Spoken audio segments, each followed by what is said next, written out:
All right, so y'all go ahead and do the factoring and the math knowledge question for today. Pause the video, and then once everyone is finished, you can unpause the video and I'll go over the correct answers. So for the factoring, you're going to have x plus 8 times x plus 12. For the math knowledge question, we have a square with one vertex at 3, 0.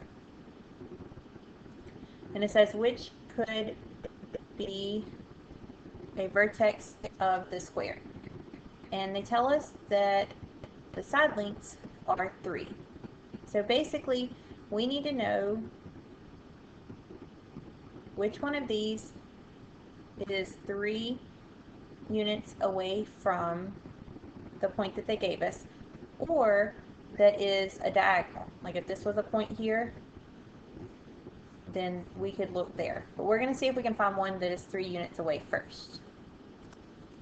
So negative 3, 0, if we put it over here, that's going to be way more than 3. So that one's not going to work. 0, negative 2, that distance is also going to be more than 3, because 3 would be to the origin right here. That's 3 units away, and so if we come down here, that's going to be a little bit further away. So that one's not going to work. 1, 2. The only way we can know for sure is just to use the distance formula. And so our x values are 3 and 1, and our y values are 0 and 2. So 3 minus 1 is 2, squared is 4, and then negative 2 squared is also 4. So that's the square root of 8, which is not 3.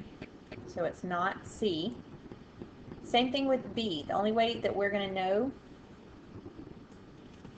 that 4.5, 1.5 is the correct amount away is to do the distance formula. So our x's are 4.5 minus 3, and our y's are 1.5 minus 0.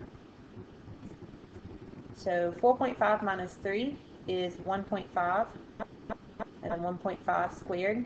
And 1.5 squared is 2.25. And if you add those together, you get 4.5, which the square root of that is also not 3. Now 6, 0. If we went over 6, 0, this was 3, 0, so the distance between those is 3.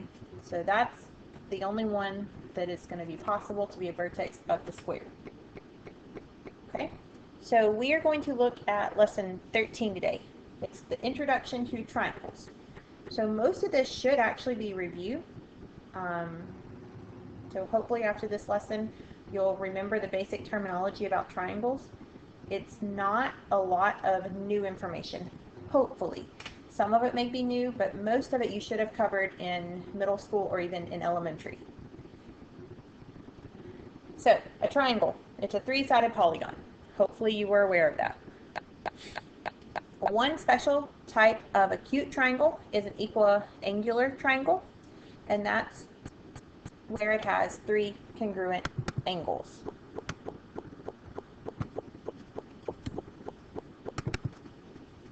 So one type is an equiangular, and that is where it has congruent angles. If it has congruent angles, that means that all 3 of these are the same, and they all 3 have to be 60 degrees, because 180 divided by 3 is 60 degrees. Hopefully you've heard of acute, obtuse, and right triangles. Acute, they have all acute angles. Obtuse has one obtuse angle, and a right triangle has one right angle. Hopefully that is not new information. So we want to name which one is obtuse, which one is right, and are any of them equiangular.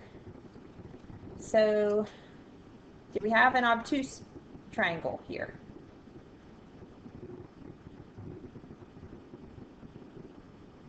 No.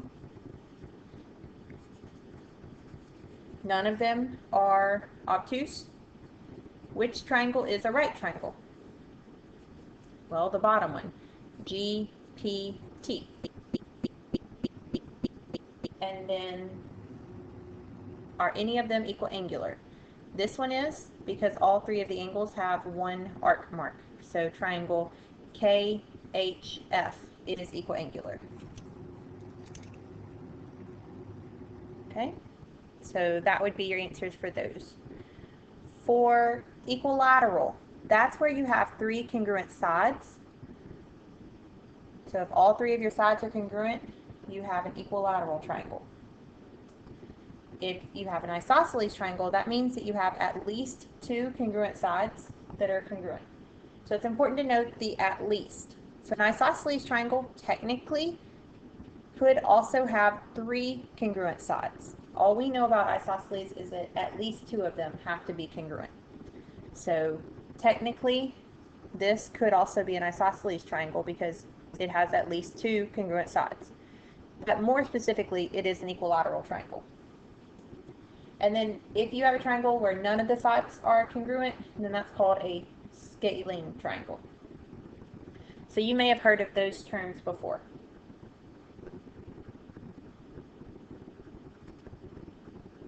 All right, so we want to classify these by their sides. So first thing, do we have a scaling triangle? Do we have one where none of the sides are marked congruent?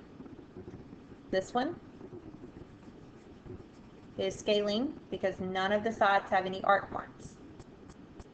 Do we have one where two of the sides are marked congruent? This one, which is going to be isosceles. And then do we have one where all three are marked congruent? This one over here. So that's going to be an equilateral triangle. All right, so now we're going to look at vertex of a triangle. It's one of the points where two sides of your triangle meet. So if we have a triangle, here is one vertex because that's where this side and this side meet up. The base of your triangle can be any of your sides. It doesn't matter. Whenever I draw my triangle, usually people pick this one as the base, but this could be your base if you wanted it to be. You can pick any of the three to be the base. And then the height is going to always be perpendicular from a vertex to the line that contains the opposite side.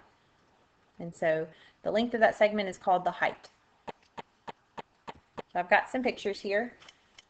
We start at a vertex and we come down, and it's going to make a right angle here. So sometimes it can be inside of the triangle. On a right triangle, if you start at a vertex and come down at a right angle, it's just this side length.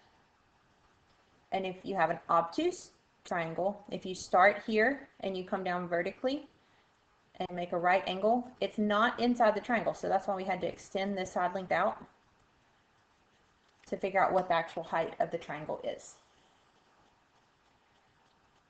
So that's how the height works.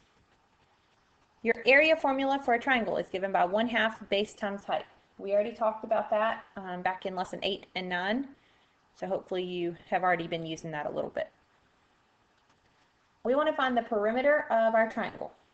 So our triangle, we have a side length of 40.26.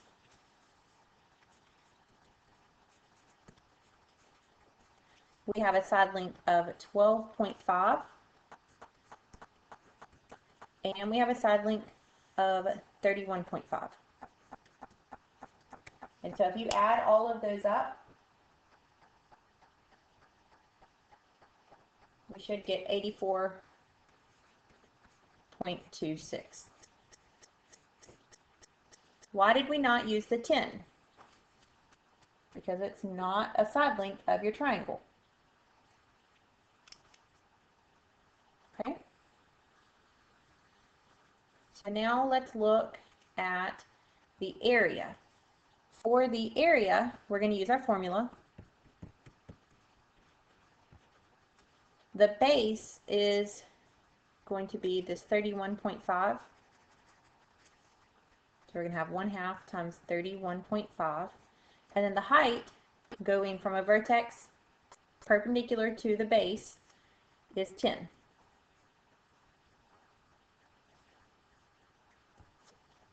So if you multiply, you should get 157.5.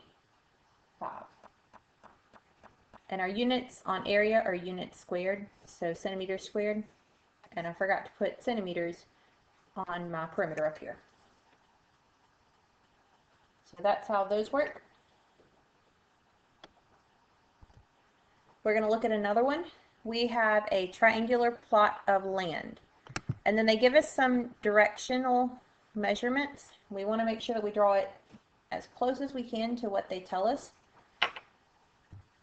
So northwest boundary would be over here. And it's 64.6. And then a southern boundary would be down here. And it's 138. And then a northeast would be on this side, which is 114.1. And then the perpendicular from the southern boundary to the northern corner, so from here to here, is 53. We want to know how much fencing we need to surround our plot. So the fencing is going to be your perimeter. So you're going to add up your side lengths, basically. So 64.6 plus 114.1 plus 138. And if you add those up, you should get 316.7. And our units are in yards. So that's for the perimeter, for the amount of fencing we need.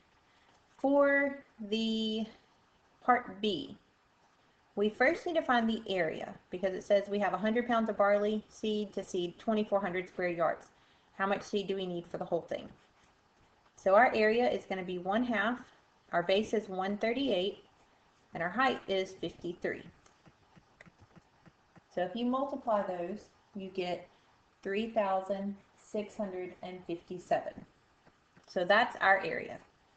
We know that 100 pounds of seed is going to be enough to do 2,400 yards squared. So how much seed are we going to need if we have 3,657 yards squared of area? So from here, you're going to cross multiply. So 3,657 times 100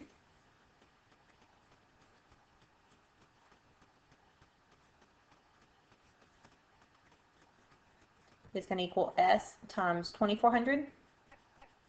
And then you're going to divide by 2,400.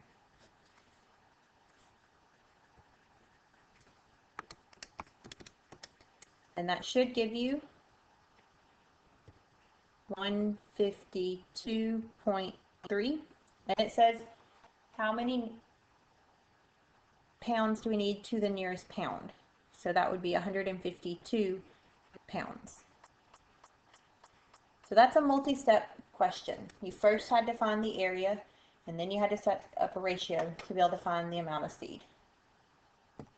Okay, so let's look at the lesson practice. We want to use the diagram to answer the problems A through D. So which one is obtuse, which one's acute, which one is right, and are any of them scaling? So y'all try these by yourself, and then I will go over them. So the triangle that is obtuse is triangle UVW. The one that is acute is triangle XYZ.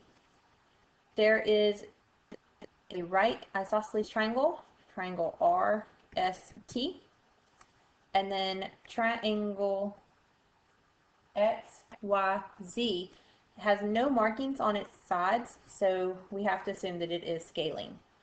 It could be equilateral, it kind of looks like it might be, but we don't know for sure that it is, so we have to say that it's scaling because it doesn't tell us anything about the sides. So hopefully you're able to get all of those right. We're going to look at two more, so y'all try these and then I will go over it. So we have a right isosceles triangle, and the legs are both 13.2, and the hypotenuse is 18.7. So to find the perimeter, you're just going to do 13.2 plus 13.2 plus 18.7. And so if you add those up, you should get 45.1, and your units are centimeters. Okay. For the area, we're going to do 1/2 base times height. So the base on this triangle is 13.2, and the height on this triangle is also 13.2, because here's your base and here's your height. You don't use the hypotenuse when you're finding area for a right triangle. So if you multiply, you should get 87.12, and then units are centimeters squared. So that would be your answer for that one. We're going to look at 2 more practice problems. So y'all try these by yourself and then unpause the video and I'll go over them. How much fence do we need? So fence is talking about perimeter. So 766, 987, and 1,254. If you add those together, you get 3,007 yards. Okay. For the part H, we need grass sod for the area. So first thing we need to do is to find the area. So 1/2, our base number is 1,254, and our height is 603. So if you multiply those, you should get 378,081.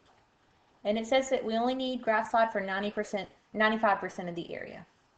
So you're going to take this and multiply it by 95%, which is the same thing as multiplying by 0.95. And it says round to the nearest square yard. So if you multiply, you should get 359,177 yards squared. So that would be your answer for this one. Okay, so hopefully you were able to get most of those practice problems correct by yourself. We're going to look at the challenge question. They give us Heron's formula for the area of a triangle is given by this, and we want to find the formula for the area of an equilateral triangle. So y'all pause the video and try this one, and then unpause the video and I'll go over. So if we're looking for a equilateral triangle, that means that A has to equal B has to equal C. And so pick a variable. I'm going to pick A. And I'm just going to replace my B and C with A. So S times S minus A, and then S minus B is the same thing as S minus A, and then S minus C is the same thing as S minus A. And S is the semi-perimeter. So the perimeter would be A plus B plus C. So 3 times A, because all of your A, B, and C are the same. And semi-perimeter is half of the perimeter. So if you divide by 2, 3A over 2 is your S. That's your semi-perimeter.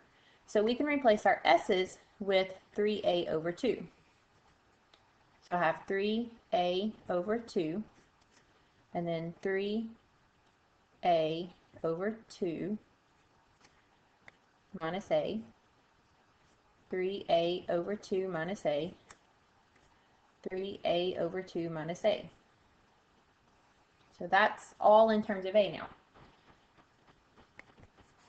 3A over 2, and then we have 3A over 2 minus A. That is going to be 1/2 A. So we're going to have 2 more of those. So that's what we have right now. And then 3/2 times 1/2 times 1/2 times 1/2. We're going to have 3 over 16. And then A times A times A times A is A to the 4th. And then from there, you're just going to take the square root of each part. So the square root of 3, we have to leave as just the square root of 3. The square root of 16 we know is 4. So the square root of 3 over 16 becomes square root of 3 over 4. And then the square root of a to the 4th is a squared. And so that would be your formula for the area of an equilateral triangle, where a is a side length.